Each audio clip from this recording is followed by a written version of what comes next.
Long time no see, friend. How you been? Me? I've been doing all right.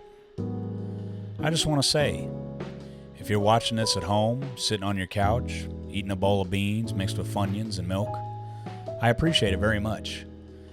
Or maybe you're still at work, just passing time on your lunch break. Either way, we all need an escape, and I understand that. So that's why today, let's talk about Escape from New York.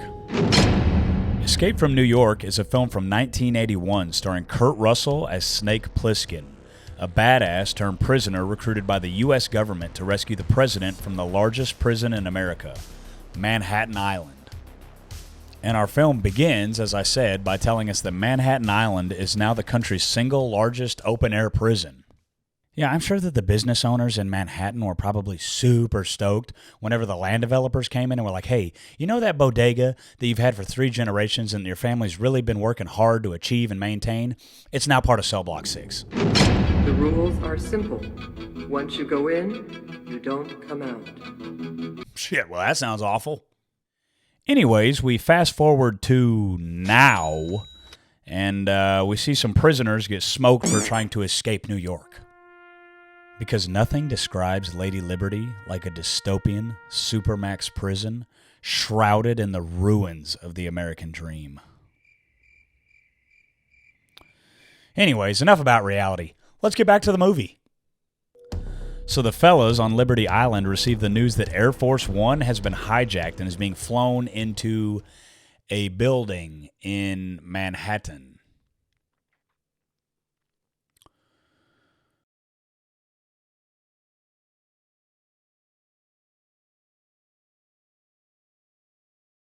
Let's just keep going.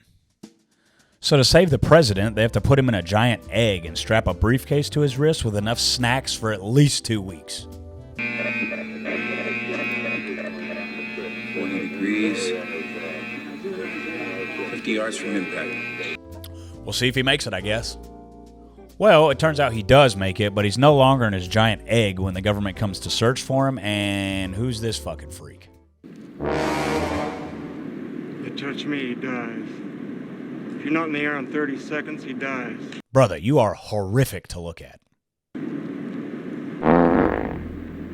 Imagine being the guy that just gets to walk around with one of the president's fingers in a napkin. Government workers, am I right? Anyways, the freak tells the government to fuck off or he will kill the president.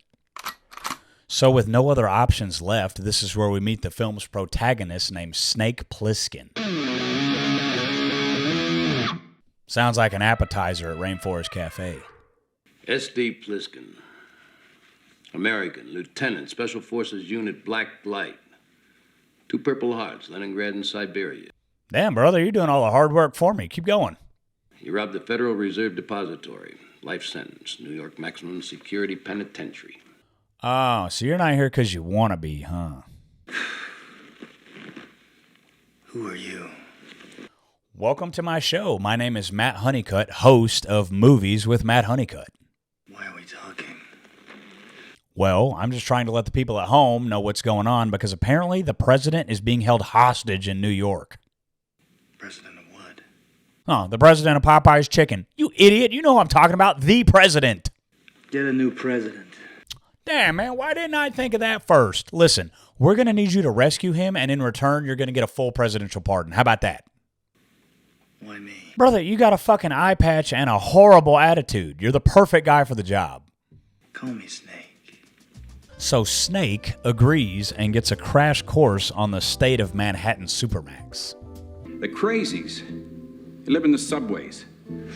Complete control of the underground. Wait, is he talking about real New York or fake New York? I can't tell right now.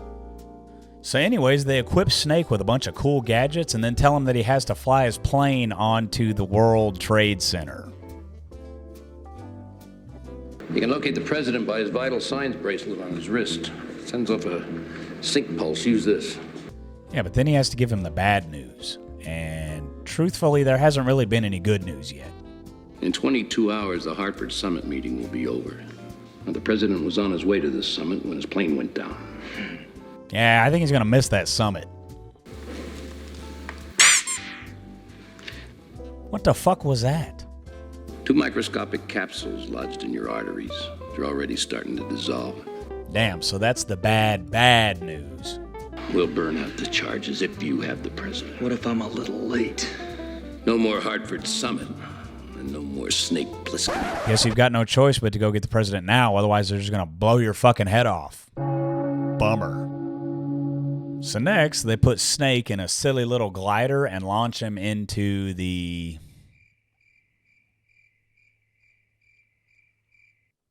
Anyways, he safely makes it to New York.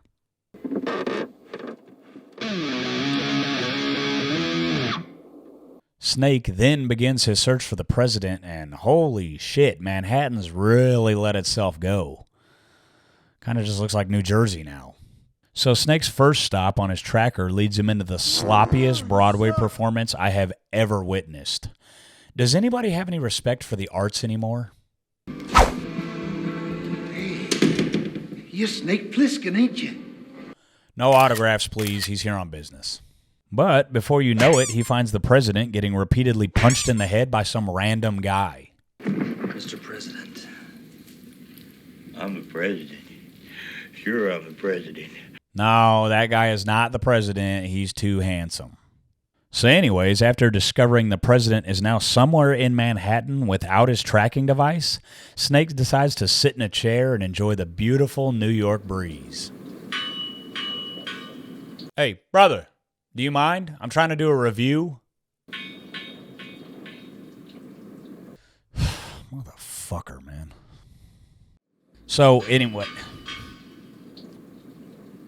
From what it seems, that fellow was just ringing the dinner bell for the fucking freaks living in the sewers. Imagine the smell. So then Snake takes refuge in the diner from Seinfeld. Then he randomly stumbles into David Bowie. You got a smoke? Not on me, but could I get the 2 eggs, breakfast, and bacon, please, with a glass of milk? Well, Snake Plissken, all right. Lady, he's here on business. Next thing you know, David Bowie gets yanked underground and then Snake starts smoking all the locals. So after a little game of tag with the locals, he gets rescued by the fella that he met over at the Broadway show. Where you going, buddy? Anywhere with a chopped cheese. Now, where's the president? The Duke got him. Everybody knows the Duke's got him. So obviously, with a gun to his head, the taxi driver takes Snake to the Duke's lair. Next, the cab driver just knocks on the door with his shoe, which then summons a chick with huge knockers, who takes him to a man named Harold, who isn't the Duke. What a waste of time. Snake? Harold? How you been, Harold? Oh, okay, so you two know each other? We were buddies, Harold. You, me, and Fresno Bob. You know what they did to Bob? Buddy, what the fuck are you talking about? So after a bunch of arguing and gun cocking, Harold and the awesome pair of knockers agree to take Snake to the president or to the Duke. I don't know where they're going. It's kind of like the Fellowship of the Ring, but disgusting and in New York.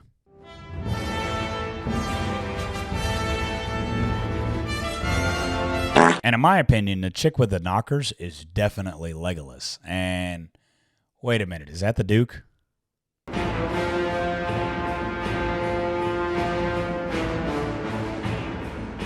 Turns out the Duke is one bad motherfucker, and he's not too stoked that Harold teamed up with Snake Plissken. He's looking for you, Brain. So Snake does the logical thing and hijacks a vehicle from Duke's entourage. And if a lot of this review kind of just seems like I'm explaining the movie just inch by inch, I'll be honest with you, there's not a whole lot of dialogue in this film, so cut me some fucking slack. Anyways, they're trying to get to the other side of town, which forces them through the Broadway bum gauntlet. Right through the very heart of it, New York, New York. I don't know if auto insurance covers bum gauntlets. So yeah, they make it out and arrive at some train station where Snake sneaks in and immediately finds the fucking president. That was quick. Unfortunately, Snake takes an arrow to the knee, but the other guy takes a knife to the forehead. And then just when you think they're going to make a clean escape, they get jumped by the village people.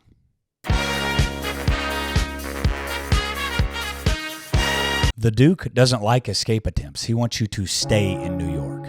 Snake Plissken.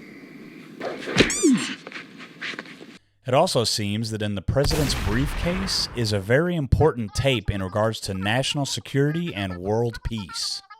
If I had to guess, it's probably just a recording of the 1978 smash hit YMCA. Young man, there's no need to feel down. I said, young man, pick yourself off the ground. Okay, probably not, but what if?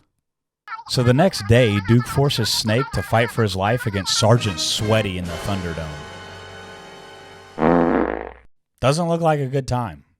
Meanwhile, Harold and the pair of knockers rescue the president just before Snake fatally bonks Sergeant Sweaty in the back of the head with a spiked bat. The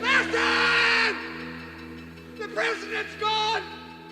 Yeah, so the movie kind of starts to move pretty quickly here, because next thing you know, Snake, Harold, a pair of awesome knockers, and the President of the United States of America are on top of the World Trade Center with their glider getting shoved off the roof by cannibals.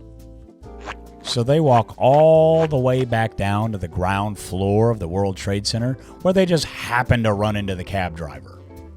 But the Duke is in hot pursuit and follows them across a bridge out of the city that's covered in fucking landmines. Easy. Summer breeze makes me feel fine.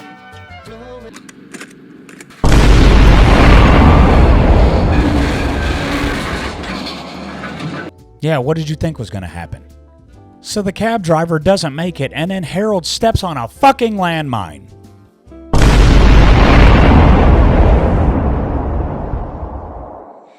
Maggie. Shit, you've had a name this entire time? That's my bad, Maggie. Unfortunately, Maggie decides to sacrifice herself trying to shoot the Duke.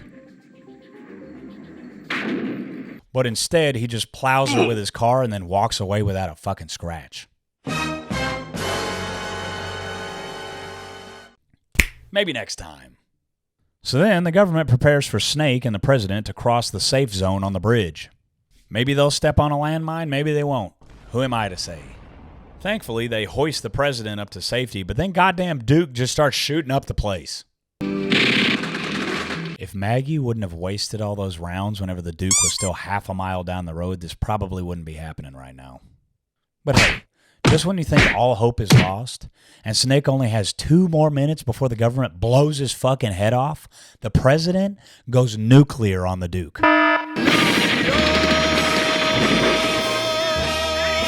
This must be how Frank Sinatra felt when he was singing about New York.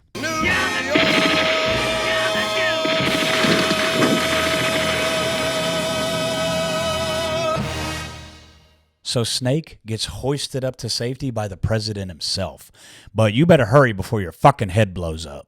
The tape was complete. Yeah, that super important tape that's going to bring about world peace. Well, you got about 29 more seconds to give it up before your head turns into a stump.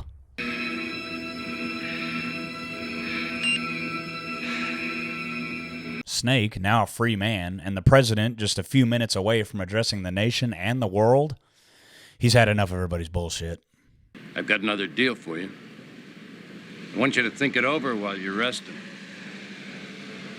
It's a sequel called Escape from L.A., and it's not as good as this movie, but also... President's about to speak. That our great nations may learn to live in peace.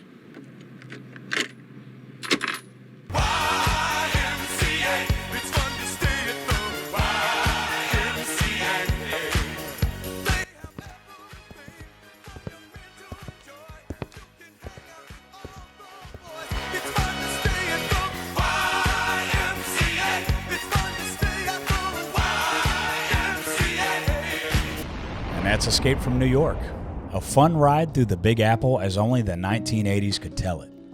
And if you enjoyed this video, do me a favor.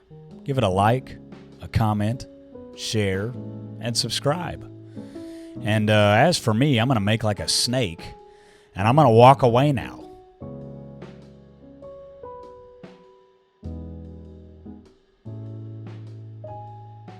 You gonna kill me now, Snake? I'm too tired. Maybe later.